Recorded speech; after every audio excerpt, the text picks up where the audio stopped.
Hi, thank you for tuning in to Advising from Pillar to Post, being epic in our advising conversations. My name is Misha Clancy. I am an academic advisor with St. Louis Community College. It is my hope today that through this presentation, you are able to engage your students in thoughtful, epic advising conversations about careers. Let's begin.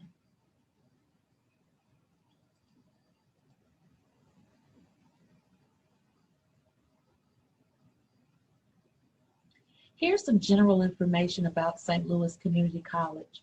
St. Louis Community College's mission is empowering students, expanding minds, and changing lives. We have 4 campuses, 2 satellite locations, a workforce solutions group, and a training center. Our service area covers St. Louis City, St. Louis County, and then a part of Jefferson and Franklin counties in Missouri. We have decentralized advising across our district, but each advising office is centralized on the 4 campuses. In 2017, advising was redesigned, and in this redesign, more responsibility was added to the advisors. Where counselors handled our probation and suspension students, this was now the responsibility of the advisors, as well as some of the career advising responsibilities now fell to advisors to carry out those services. In 2017, St. Louis Community College also implemented Navigate. Navigate was a new piece of technology that allowed us to better facilitate communication with our students as we were also moving to a case management or caseload model. This is one of the best quotes that I love by Maya Angelou. She says, "I've learned that making a living is not the same as making a life." As career advising is one of the most important pieces now for advisors, I think that this quote plays a very significant role in the work that we do. So many of our students are tasked with finding part-time jobs, and they work everything around those part-time jobs and making that living. But we need to focus them on the making a life part, the career part, the part that's going to direct them further down the road.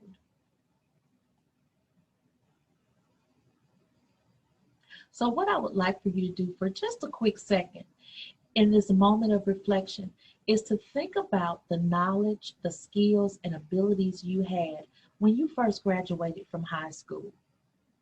Take a moment and list those skills and abilities that you had when you were 18 years old. I'll give you just a minute to do that.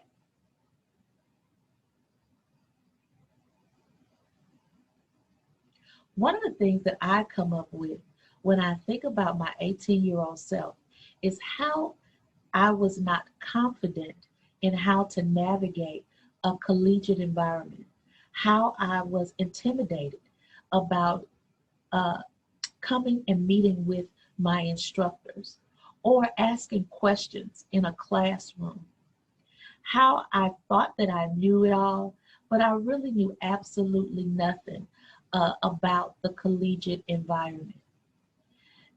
I think about the skills that I had. Yes, I was a people person, but how did I channel that from just socialization? How would I continue to utilize my communication skills and my customer service skills? These are some skills that I knew that I had, but in what direction did I want to use those skills? So think about that, because the students that we are working with, they are pretty much in your 18-year-old self. They don't have all of the skills and the knowledge and the abilities that they need in order to be successful in some of the career jobs that we think that we are preparing them for. So just as we have these conversations, these epic conversations with our students. Make sure that you are thinking about where they are at that moment so that they can remain present as you have these conversations. I love to use Virginia Gordon, Career Advising and Academic Advisor's Guide as foundation to career advising for academic advisors. And there are 4 things that I would like to pull from her body of work. And one of the things is choosing and maintaining a career is a lifelong process.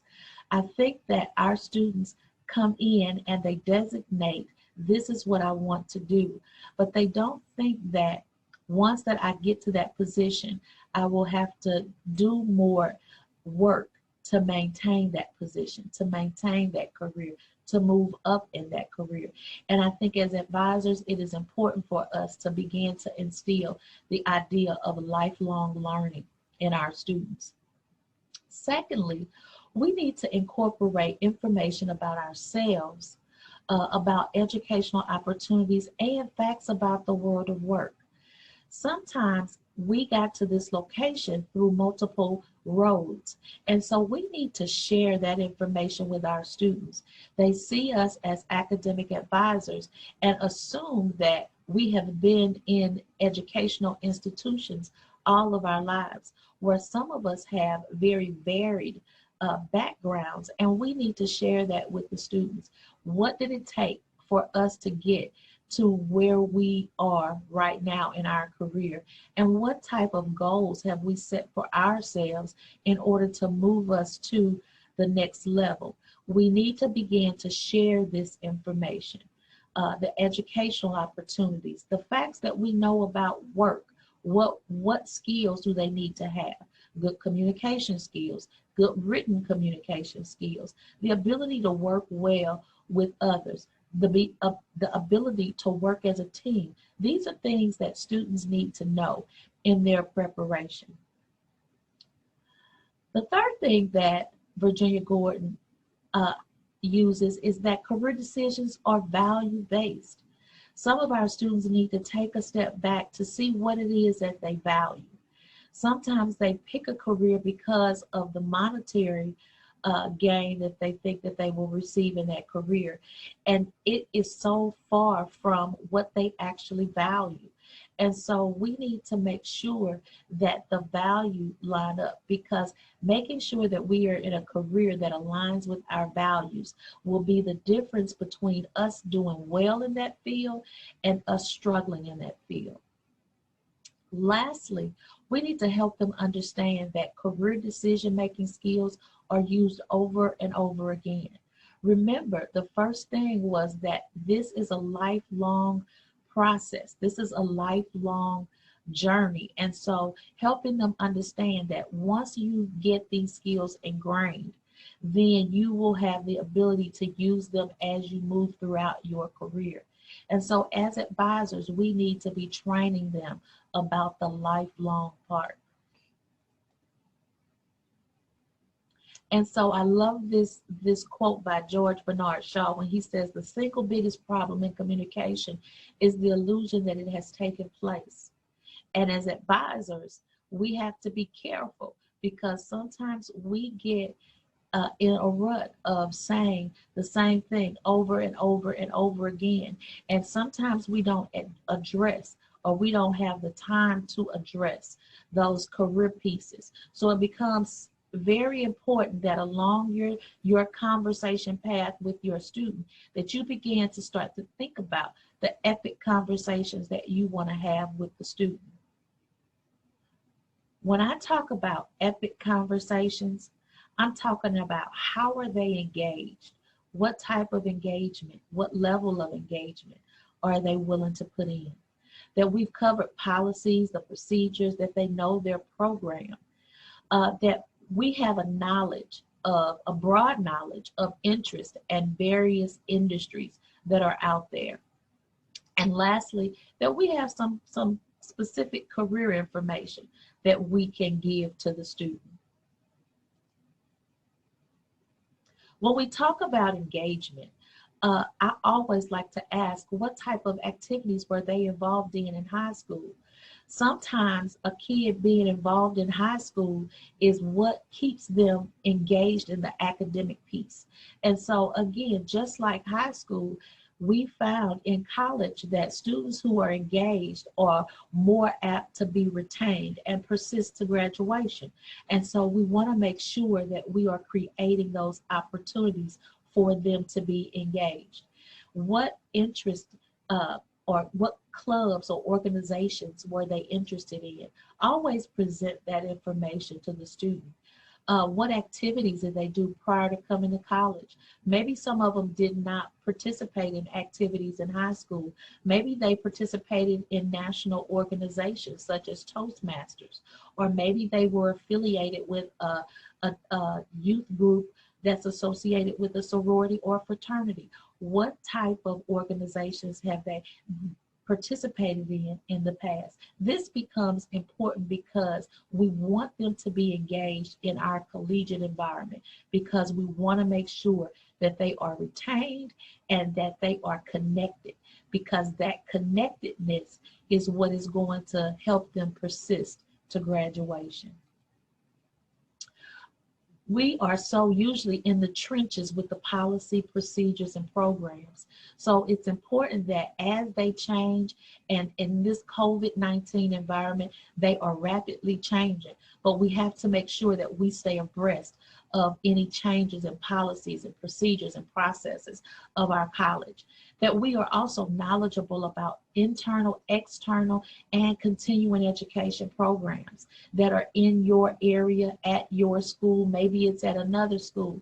But I think that those are important because they give students other outlets to get to what it is that they want to do. An additional skill, an additional certification, some ability to look to see if this is the type of career that they want to do. It connects them with some people in the real world who are out there doing that type of work. So you want to be cognizant of those internal, external, and continuing education programs. We also want to make sure that we are navigating students through the landmines. What is going to hinder them from graduating and being successful? Making sure that they understand their programs and how the courses and classes are offered. This is usually our diamond right here. Advisors are abreast of all of the policies, procedures, and programs, but we don't want to get stuck in the weeds with that, because we want to make sure that they are able to navigate our institutions successfully. As advisors, we need to be abreast of their interest. What is it that they are interested in pursuing? We need to know, is that a field that's going to be growing? Is it one of the hot industries that's out there? When we start talking about nursing, nursing is a hot industry. IT in this virtual environment is a hot industry. Advisors need to know this information. And then we also need to know what employers are related to their particular industry of interest. What employers are in the area that you could send them to get real live experience, that they can do an interview with that employer to see if this is the type of work that they want to do. As advisors, I know it's a lot, but we have to stay abreast of the ever-changing job market, of the ever-changing industries. What employers are leaving your area? What employers are coming to your area? What type of new technology is surfacing, so that we can begin to engage students in these conversations. And not that in the past we have not done that, but in this climate and this environment, it is so important that we engage them about the competitive nature of the employment market, and know that they are ready and understand what is going to be ahead of them. Lastly, we want to talk about careers.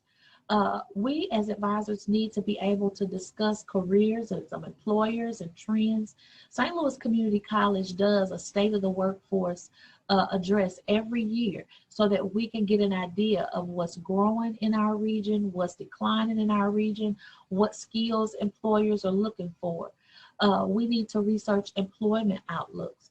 We also need to understand non-traditional paths. Sometimes there is always a back door to get to where a student wants to go. So sometimes we need to look for those non-traditional paths for some of our students.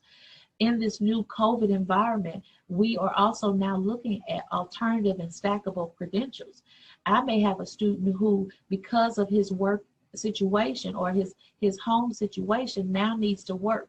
So maybe I need to look at some credentials that would afford him the opportunity to go to work, but then later down the road can be a part of a degree program. So we want to make sure that we are knowledgeable about those alternative and stackable credentials for our students. And again, this could be a non-traditional path for them. So when I think of the advising cycle, I always think of the interest, the academics, and the career, and they all feed into one another. So as a student grows, their interest will then lead them to take classes that they are interested in.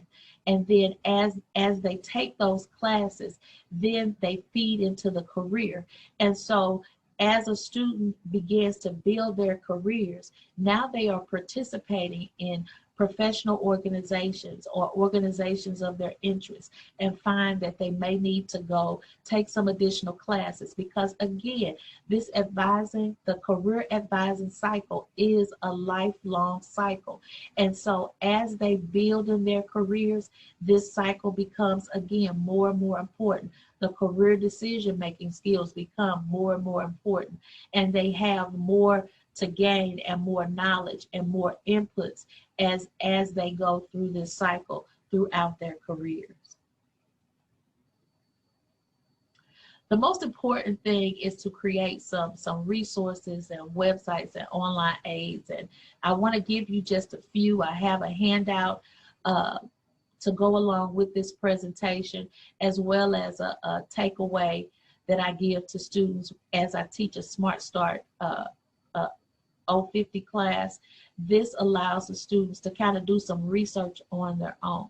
But some of the websites that I found that I like, because we are in Missouri, Missouri has Missouri Connections, and Missouri Connections, that website gives a lot of good information about careers, how the state of Missouri is growing, what is declining in the state. There are some things that the student can do personally, like what type of income do they need to live on, and do some real life kind of scenarios with them in the Missouri Connections.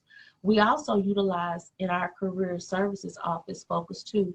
Focus 2 is really designed as an interest inventory. They do interest and skills and values. And so there are 5 areas in that Focus 2 that the student can really look at to assess themselves and see what their interests really are. Where do their likes and dislikes lie, and what skills are they higher in than others. So the Focus 2 is one that we use at St. Louis Community College. I also like to use salary.com and payscale.com. Salary.com kind of allows a student to see if you're not going to stay in this area and you're going to move someplace else, then this is kind of the salary that you can kind of look for this particular job. Payscale.com kind of does the same thing, but it allows you to include additional variables. So do you have a certificate? What type of degree do you have? What level of experience do you have? And then it gives you an idea of what you should be asking for that particular job. Because we do have students who are interested in possibly going into graduate programs. So if they're going to major in psychology and ultimately will need a master's degree, we also like to look at, I like to look at U.S. News and World Reports, and that gives more information about the four-year schools and the graduate programs, and how they are ranked across the country, and what is the cost, what is it going to take for that student to complete that degree once they transfer from St. Louis Community College. So those are some of the websites that I like to use. So as we close this, there are a few recommendations that I think that are important. The first thing is that we need to make sure that you give the student a takeaway, something to do, something that's going to bring them back so that they can continue to engage in these epic conversations around career. It is so vitally important that when they have something in hand and they have something to do, that they are more apt to follow up on that. So it's very important that they have some takeaway. Also, as advisors, we need to make sure that we stay abreast of the employment issues. What is going on in the world of work around us? Sometimes we are so engaged in what it is that we do at our institutions that we don't pay attention to what's going on around us. But we have to be cognizant of the industries and the markets and what's happening, because that in turn affects education. We also need to engage and collaborate with our career services and development offices. This is going to be key in the future because our budgets are going to be tight, and we're going to definitely need to do more collaboration across our institutions. So it's very important. And usually the career services office has the information, the Fortune books, the Time articles, those things that you can read to find out what's going on in industry. They also usually have good information about employment trends, the hottest industries, the hottest employers, the best places to work. You can usually find those types of items in your career services office. I encourage advisors to attend the career fairs in your campus, on your campus, within certain schools, within certain departments. Make sure that you are attending those fairs and talking to employers, because this gives you a firsthand connect with an employment within an industry. So when you want to have a student talk about the skills that are needed to get a job in a certain industry, you now have a connection that you can connect that student to say, hey, go talk to him about the banking field, go talk to him about finance, and see what it takes for an individual to get in finance within this organization. Lastly, I would recommend that you invite industry professionals and employers to your department meetings. Have them come in and talk about what skills are needed for a student to be successful in that particular industry.